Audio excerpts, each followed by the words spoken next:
दुर्भाग्य देखिए, नौकरियां बिक रही हैं। हमारे बच्चे, एक राम कणवाल है ये इसी क्षेत्र का, सड़कों पे पिट रहा है।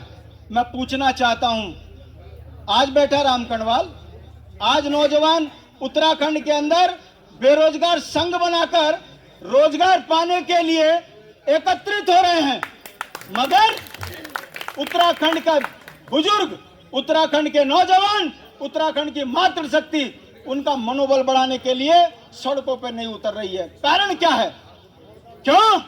क्योंकि हम पार्टियों में बट गए हैं। किसी राजनीतिक ताकत नहीं है, किसी की हैसियत नहीं है किसी मंच पर बोलने की। हम ठोक के कहते हैं क्योंकि हम उत्तराखंडी हैं और हमको पहाड़ का दर्द है। हमारी सोच को बदल दिया गया है। सोच भी कैसी बदल दी? अरे वैसे तो हम हर वर्ग का व्यक्ति अपने लिए एक साथ, एक मुट्ठ और एकजुट है, मगर चुनाव में क्या देखते हैं? बंद कमरों में आप जातिगत जहर घोलते हो, बंद कमरों में आप मैदान और पहाड़ का झगड़ा करवाते हो, उसके बाद लुट जाते हो, तब कहते हैं बाबा ये तो गलत हो गई, हम तो नहीं चाहते, ये तो माँ बाप उल्ट होगी, वो जीत गया जेता हम नहीं चाहते। क्यों हो रहा है ऐसा? मैं पूछना चाहता हूं। मैं राज्य आंदोलन से निकला हुआ एक ऐसा व्यक्ति हूं जो आज भी उत्तराखंड के अंदर जगह जगह जाकर आंदोलनों को समर्थन देता हूं, धरना प्रदर्शन से लेकर जेल जाने का काम कर रहा हूं। मैं पूछना चाहता हूं, क्या कारण है कि आपके राज्य की बनाने वाली पार्टी उत्तराखंड क्रांति दल, उसको समर्थन नहीं मिल पा रहा है? क्या कमी है हम पे? जो लोग ये बोलते हैं कि उत्तराखंड क्रांति दल में नेता नहीं है, तो मैं पूछना चाहता हूं, मायावती को नेता किसने बनाया? वो आजकल एक चंद्रशेखर रावण को नेता किसने बनाया? मैं पूछना चाहता हूं, इन पर जाहिलों को नेता किसने बनाया? मैं पूछना चाहता हूं, फौज का बगेड़ा मंत्री बन जाता है, हजारों करोड़ के घोटाले में आ जाता है, उसे बचाने वाला कौन? आखिर आप कब तक इन राष्ट्रीय पार्टियों के झोले में फंसे रहोगे? अरे यहाँ का बीटेक लड़का, यहाँ का एमटेक लड़का, यहाँ का डॉक्टर, यहाँ का पीएचडी, जिसके हाथ में डिग्री है और दूसरे हाथ में बेरोजगारी, कौन दोष है? कौन दोषी है इसके लिए? आपके मुंह पर तमाचा ये भाजपा कांग्रेस इस तरह से मार रही है कि आपकी राजनीतिक, आर्थिक, सामाजिक औकात ये आपकी पेंशन खत्म कर कर बता रही है। अरे हम तो पेंशन स्टेट है भाई, पेंशन से ये राज्य चलता है। हम इस देश के लिए ईमानदार कर्मचारी पैदा करते हैं, देशभक्त पैदा करते हैं, उसके बाद आप हमारी नौकरियां खत्म कर दो। ठेकेदार प्रथा में 5,000 रुपए में बीटेक लड़के को, एमटेक लड़के को, पीएचडी बीएड वाले को 5,000 में नौकरी दोगे, तुम्हारा खून क्यों नहीं खोलता? इन राष्ट्रीय पार्टियों का यह चरित्र है। और इससे बड़ी बात, आपको 8वीं फेल का काम भी देना पसंद नहीं कर रही है सरकार।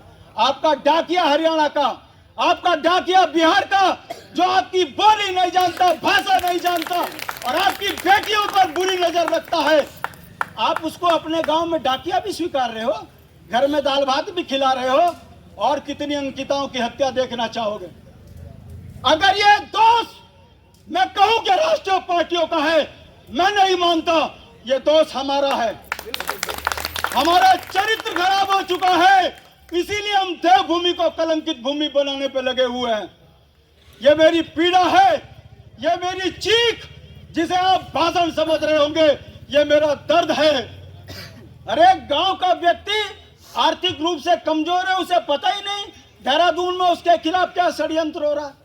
15 लाख रुपए दो, संविदा में नौकरी और 3 साल बाद परमानेंट। जो पहाड़ी है वो बाहर। एक आशुतोष नेगी लड़का है, प्रोफेसर का बेटा, पौड़ी में प्रोफेसर संविदा में काम कर रहा था, उसको नौकरी से निकालकर एक मध्य प्रदेश का, उसको यहां नौकरी दे दी।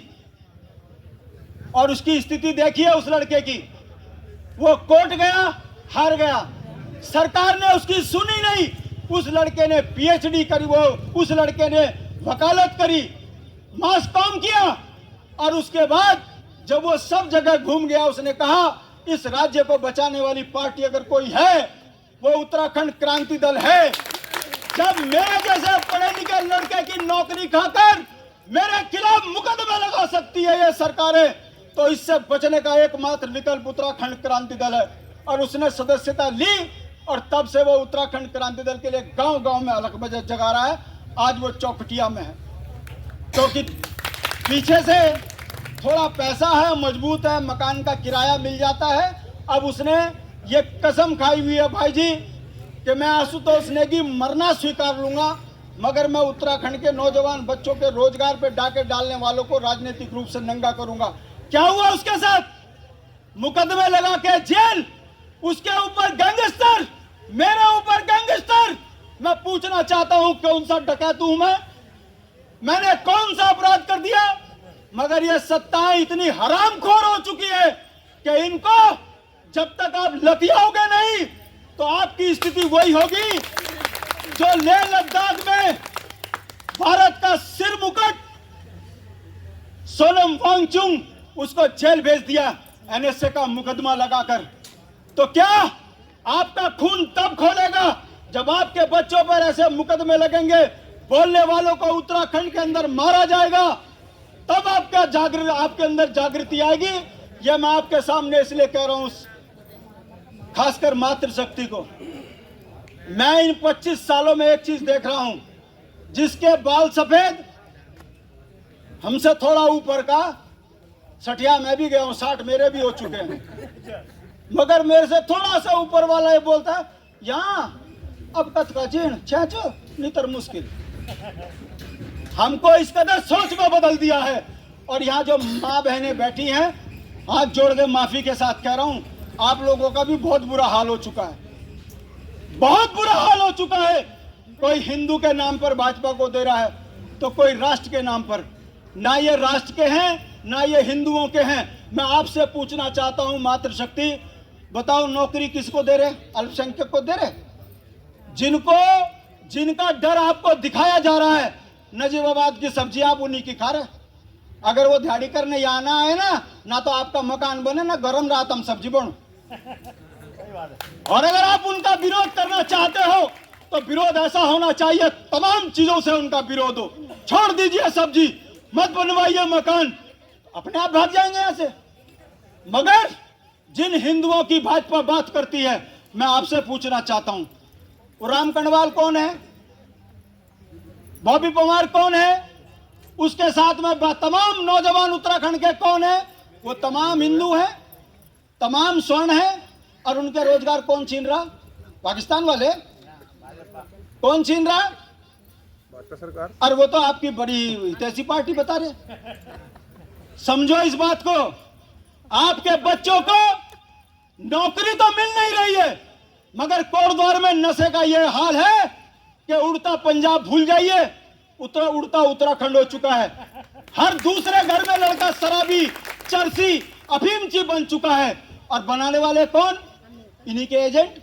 जितना अफीमची बनेगा उतना उत्तराखंड में भाजपा कांग्रेस जैसे चोर, टुच्चे, लुच्चे, बुरा मत मानना, फिर कह रहा हूं, मेरी भाषा में उत्तराखंड का दर्द है, अंकिता हत्याकांड का दर्द है। ये चोर, टुच्चे और लुच्चे हैं, इनको अगर आप वोट दोगे, मेरे को क्या फर्क पड़ता है? मैंने तो सिर पे कमर बांधा हुआ है, मुझे कोई फर्क नहीं पड़ता। मगर अपने बच्चों की आंख देखो, अपने बच्चों की बेरोजगारी देखो, अपने बच्चों को नशे में डालने वालों को देखो। उसके बावजूद भी अगर भाजपा कांग्रेस का झंडा उठाते हो तो मवा से घाम जिसकी लग रही लगती रहे। मगर मर्द उसको कहते हैं जिसे अपने राज्य से प्यार हो, नेता उसको कहते हैं जो अपने समाज के लिए सिर कटा दे। राजनीतिक पार्टी वो मजबूत जो शहादत देने में पीछे ना हटे, मगर अपने समाज का दुख, दर्द, संघर्ष बांटने में कभी पीछे ना रहे। मैं उस झंडे का एक छोटा सा सिपाही हूं, आपके बीच में आया हूं। कहने के लिए मैं भी कह सकता हूं, चिल्लर खाल मोटर मार्ग बनना चाहिए। भारत माता की, भारत माता की। और शाम को हाथी बच्चा मार दे, मैं क्या कर सकता हूं? मुआवजा भी नहीं मिल रहा तो कब तक? इसी मंच पर ठोक के कह रहा हूं, यदि उत्तराखंड क्रांति दल की कभी सरकार बनी, चिल्लर खाल मोटर मार्ग तो छोड़िए, हमारे विकास में जो रोड़ा बनेगा उस कानून को कुचलने वाली कौम उत्तराखंड क्रांति दल है। और किसी को शक हो 80-90 हजार मुकदमे लगे हैं, जब हमने सड़क के लिए पेड़ काटे थे। याददाश्त किसी बुजुर्ग की होगी तो उसको पता होगा। यहाँ पर हमारा एक नेता शक्तिशाली का प्रमाण जेल गया हुआ है पेड़ काटने के लिए। एक डॉक्टर, एक पढ़ा लिखा, आज उसकी ऐसी स्थिति कर दी। मुझे शर्म आती है कि इतने विद्वान व्यक्ति को आप एक पार्षद बनाने की हैसियत नहीं रख रहे हो। कितने कमजोर हो चुके हो आप लोग, कितने राजनीतिक रूप से आप अपंग हो चुके हो कि आपके ऊपर अनपढ़, जाहिल, चोर, टुच्चा, लुच्चा सत्ता में बैठ रहा है और आप चुप हो। आपका बेटा पढ़ लिख कर घर में बेरोजगार बैठा है। मैं आपको एक उदाहरण बताता हूं। मेरा एक साथ का मित्र रिगणी खाल में एक दिन सड़क के किनारे बैठकर मीन बोल दिया, काच में तो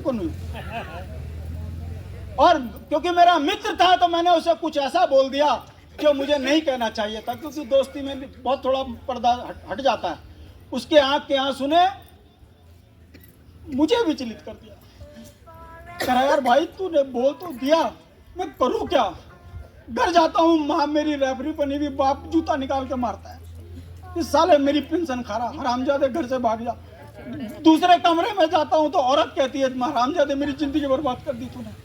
मैं पढ़ लिख कर नौकरी जाऊं कहां? बूढ़े माँ बाप को छोड़ नहीं सकता। देहरादून में नौकरी में रहने के लिए मेरे पास घर नहीं है, मैं जाऊं कहां? उसके आंसू ने मुझे इतना विचलित किया, इतना विचलित किया। उसके आंसुओं के दोषी हो आप लोग। आप लोग दोषी हो क्योंकि आप कोटद्वार में बैठकर षड्यंत्र करते हो, यहां से हवा बनाते हो पहाड़ के अंदर। अगर आप लोग दोषी नहीं होते तो गरीब का बच्चा रोजगार से मुहिम ना होता। आप लोग अपराधी हो। यहां दर्रे में बैठकर बहुत नेता आएंगे, मगर उसके आंसू हमारे जैसे ही लोग गिरा सकते हैं जिसे दर्द हो उत्तराखंड का। मैं उन बुजुर्गों से कोई उम्मीद नहीं करता जिनका कोई राजनीतिक हैसियत नहीं है, मगर मैं इन महिलाओं से उम्मीद करता हूं जिन्होंने रामपुर तिराहे में मुलायम सिंह को ललकारा, जिन्होंने एकजुट और एकमुठ होकर उत्तराखंड के लिए आर पार की लड़ाई लड़ी। अरे हम वीरांगनाओं की औलादे हैं। तीनू रोतेली, गौरा देवी, हंसा दनाई हमारी पहचान है। मगर आज हमारी पहचान कौन बन गई? जो चरित्रहीन। आज हमारी कौन बन गई? जो कोई लोता नहीं दोता। क्यों उनको उत्तराखंड के अंदर आप स्थापित कर रहे हो? क्या हम अपने क्षेत्र से गौरव पैदा नहीं कर सकते? क्या हमने अपने क्षेत्र से हंसा दनाई और बेलमती चौहान जैसी वीरांगनाओं को अपना नेता नहीं बना सकते? यही वो कोटद्वार है जिसने वीर चंद्र सिंह गढ़वाली को कहां पहुंचाया? जमानतें जब्त। यही वो उत्तराखंड है जहां आईएएस धर्म सिंह रावत जी थे। आईएएस मुलायम सिंह के दबाव में नहीं आया, नौकरी छोड़ के आया, जमानत जब्त। और यही वो उत्तराखंड है। हमने राज्य बनाने में सब कुछ खोया और हमारी भी जमानतें जब्त।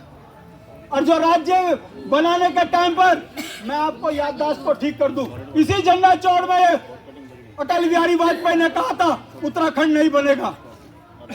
यह उत्तर प्रदेश का मुकुट है, सरदार से अलग नहीं होगा। और आप यहाँ पर भाजपा भाजपा चप्पा चप्पा खजप्पा क्यों? ये इसलिए क्योंकि एक चुनाव में 10 से 15 करोड़ रुपए खर्च होते हैं, इसलिए आप इन राष्ट्रीय पार्टियों को सत्ता दे रहे हैं। मैं बहुत कहने के लिए बहुत कुछ है, इशारा हो चुका। मैं फिर कहता हूं अंत में, चिल्लर काल मोटर मार्ग ये बना दे तो ठीक, नहीं तो कभी ना कभी ईमानदार सत्ता में जरूर आएंगे।